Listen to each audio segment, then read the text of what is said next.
that I have to speak to my brothers and sisters and talk to you about Islam from an American perspective, an American born in America, not Muslim, without Muslim parents. So sometimes I feel like I am not worthy and I don't deserve certainly to be in the same category as some of the fine brothers that I've had an opportunity to listen to this morning and this afternoon and certainly later on today and throughout the convention.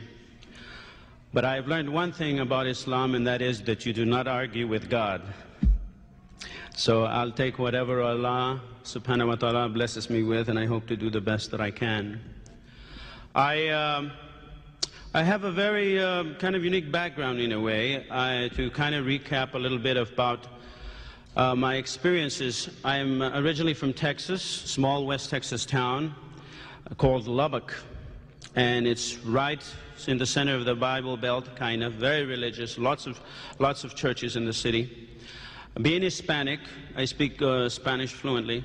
I was, of course, baptized as a Catholic. I was raised as a Catholic, baptized as a Catholic, until the age of about 6 years old. When I turned 6 years old, my parents received a knock on the door, and there were some people standing there with the watchtower and the awake. And they started to speak with my grandfather, and after a while, they started to come back. Before long, they established a Bible, a home Bible study, and before you knew it, we were all attending the Church of Jehovah's Witnesses. We were all attending the meetings in the congregation there.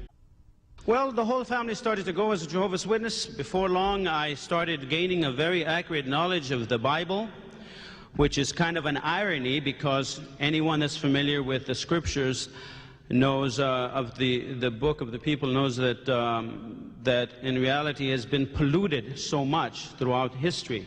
It has been contaminated and polluted so much. But, you know, I've always been of the kind that have felt that in its pure form, even with the Jews, the Torah was given to them.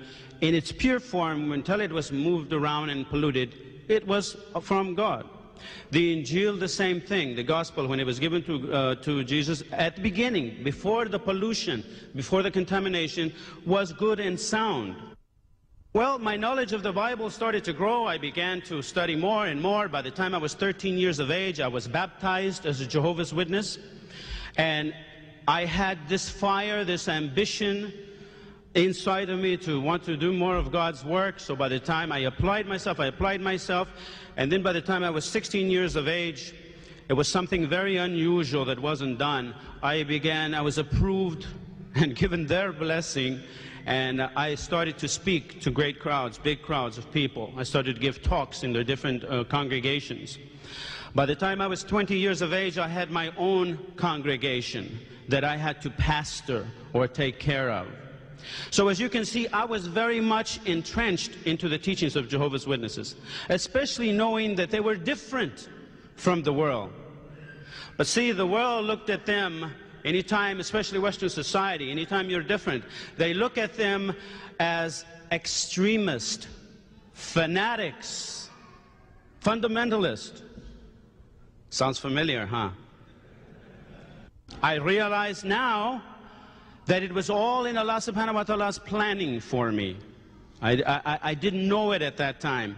But what I wasn't aware then, that I am aware now, is that when I was 120 days in the womb of my mother, the angels came and they had already planned where I was going to be, what I was going to do, and that I was going to be here on this day speaking to you, alhamdulillah. So after a lot of consideration in prayer and a lot of heartache, I left. 1979, I left the religion, and I didn't go back. Well, then what happened is I could no longer go to any other religion, because as a Jehovah's Witness, I was taught that all religions were bad, except Jehovah's Witness. Only Jehovah's Witness gained the approval of God. Everybody else is wrong. So you see, with a clear conscience, I could not go to other religions. And then as a Jehovah's Witness, I no longer believed in their teachings, so I was like a man without a religion. Fortunately, I was not a man without a God. I even went back to the Catholic Church. I said I was born a Catholic, and I've been a Jehovah's Witness all my life, so I'm going to go back to the Catholic Church. Maybe I missed something. Okay? So I went back to the Catholic Church for about 3 months, every day. Sit down, stand up, sit down, stand up, sit down, stand up, you know. I go to all of their masses. It wasn't working. It wasn't working because it didn't appeal here, and it didn't appeal here.